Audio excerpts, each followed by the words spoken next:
आज हम लोग एक बहुत ही जो हम लोगों के साथ कह सकते हैं कि डेली प्रॉब्लम पे पढ़ते समय नींद आना।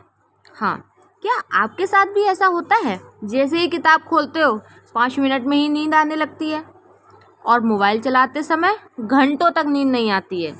अगर हाँ, तो ये वीडियो आपके लिए है। सबसे पहले मैं आप लोगों को ये प्रॉब्लम एक्सप्लेन कर देती हूँ। देखिए, ये गलती आपकी नहीं है। असल में हमारा दिमाग ही बोरिंग चीज़ों से जल्दी थक जाता है, जैसे कि पढ़ाई। और पढ़ाई को हम अक्सर बोरिंग ही बना देते हैं।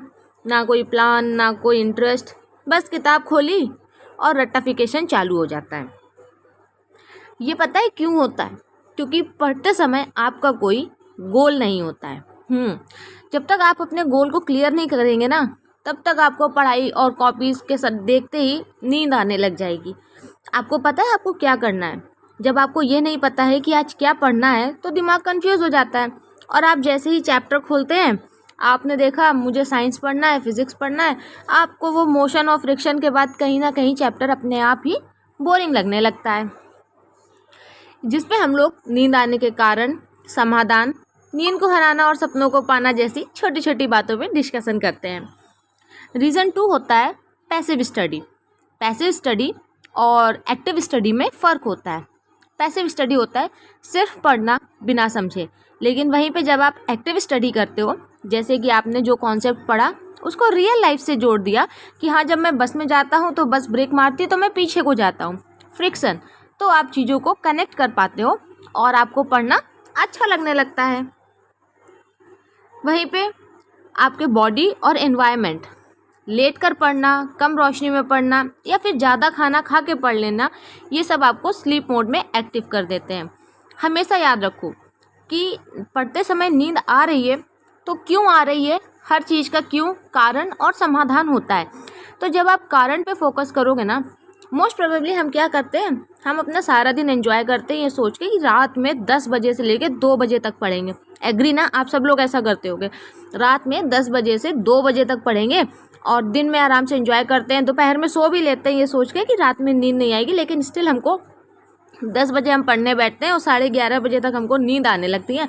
फिर हम कहीं इंस्टा खोलते हैं, कहीं व्हाट्सएप खोलते हैं और सोचते हैं कि 10 मिनट चलाएंगे और फिर पढ़ेंगे बैठ के, पर वो कब 11:30 का 12:30 हो जाता है पता ही नहीं चलता है। और किताब खोलने में वो 11:30 से 12 भी नहीं बज पाता है। तो आप ना पढ़ते समय कुछ रूल्स और कुछ रेगुलेशंस को फॉलो करें। जैसे कि जब आप पढ़ने बैठे, मान लीजिए आपने टारगेट रात में रखा है कि आप 10 बजे से 12-1 बजे तक पढ़ेंगे, आप कम खाना खाएं, समझ रहे हैं ना? कम खाना खाने के साथ साथ आप लेट के ना पढ़ें, आप अपने बॉडी पोस्चर को बिल्कुल सही रखें। आप जब लेट के पढ़ते हो तो ऑटोमेटिक नींद आपको अपनी तरफ घसीटती है, आपको नींद आ जाती है। 25-25 मिनट करके पढ़ें आप अपने। जैसे पहली बात तो आप कोशिश ये करें कि फ़ोन आपके पास में ही ना हो, और दूसरी कोशिश ये करें कि अगर मान लीजिए रखा भी है तो आपने उसमें आधे घंटे का 25 मिनट का अलार्म सेट कर दिया है। अब आपको ये रखना है कि मुझे जब तक मेरे फ़ोन का अलार्म नहीं बोलेगा, भाई वो आपने अगर 25 का सेट किया है तो वो 25 मिनट बाद ही बोलेगा, ठीक है ना? तो उसको आप बजने दीजिए अपनी तरफ से और उसके बाद ही थोड़ा सा आप ब्रेक ले सकते हैं। मान लो आपने 25 मिनट पढ़ा और आपने 5 मिनट का ब्रेक ले लिया।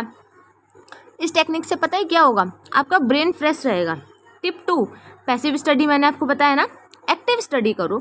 जो पढ़ रहे हो, लिख रहे हो, अंडरलाइन कर रहे हो, खुद से सवाल करो, खुद से पूछो, नींद अपने आप ही भाग जाएगी। जब आप अपने टॉपिक पे, अपने कॉन्सेप्ट पे अपना इंटरेस्ट दिखाते हो ना, तो आपको पढ़ने में मज़ा आने लगता है। टिप 3, हमेशा चेयर टेबल पर बैठो, ज़मीन पे बैठो, लेकिन कभी भी लेट के मत पढ़ो, ठीक है? हमेशा सही पोस्चर में पढ़ो। आप लोग यहाँ पर ये चीज़ देख रहे हैं, मैंने इस चीज़ को यहाँ पर लिख भी रखा है समाधान में। स्टडी टाइम अपना फिक्स रखो, जैसे कि सुबह का टाइम सबसे बेस्ट होता है, कोई डिस्टर्बेंस नहीं होता है, और वही देर रात का समय सबसे बेस्ट होता है, कोई डिस्टर्बेंस नहीं होता है। और वाटर ट्रिक, ये तो बहुत ही ज़्यादा महत्वपूर्ण है, लेकिन बहुत लोगों पर ये काम नहीं भी करती है। क्योंकि जैसे अगर आपको नींद आ रही है तो आप पानी पी लो, पानी आप पी लो, लेकिन वो 5 मिनट बाद नींद फिर से आने लगती है। तो मैं तो ये कहूँगी कि वाटर ट्रिक के साथ साथ आप कुछ, जैसे कि अपने पास टॉफ़ी वगैरह भी रखा करिए, ताकि आप उससे कंटिन्यू अपना मुंह ऐसे आपका चलता रहेगा, आप उसको चबाते रहोगे, तो कहीं ना कहीं आप थोड़ा सा नींद को अपने भगा पाने की कोशिश में कामयाब भी हो पाओगे। इसके अलावा आपको जो सबसे चीज़ याद रखनी ना, वो ये याद रखनी है बच्चों कि नींद आपकी दुश्मन है। जब आप अपने सपने को पाने के लिए आगे बढ़ने का प्रयास करते हो तो कोई आपको नहीं रोकता है, सिर्फ़ और सिर्फ नींद ही आपको रोकती है। आप अपने मोबाइल को भी अपने से दूर कर सकते हो, आप इंस्टा भी अपने फ़ोन से हटा देते हो, व्हाट्सएप भी अपने फ़ोन से हटा देते हो, लेकिन जैसे ही पढ़ने बैठते हो ना, कुछ आपको डिस्टर्ब नहीं करता है, और जब कुछ आपको डिस्टर्ब नहीं करता है तब आपको नींद आती है। ठीक है, तो नींद आपको ना हरा पाए, इस बात का ख्याल आपको अपने अंदर छोटे छोटे बदलाव लाके करना पड़ेगा। ठीक है, और अपनी पढ़ाई को एक स्ट्रेटजी दो, अपनी पढ़ाई को एक स्वरूप दो कि आज मुझे ये पढ़ना है। अपना एक टाइम टेबल रखो कि आज मुझे ये 2 चैप्टर कंप्लीट करने हैं, तो आपको वो 2 चैप्टर कंप्लीट करने हैं। टाइम से सोएं, टाइम से उठें और समय पे पढ़ें। नींद पढ़ते समय आती है, हाँ ये बात सही है, लेकिन नींद भगाई नहीं जा सकती है, ये बात गलत है। अगर आप चाहें तो कुछ भी कर सकते हैं। ठीक है, मिलते हैं नेक्स्ट क्लास में। Thank you.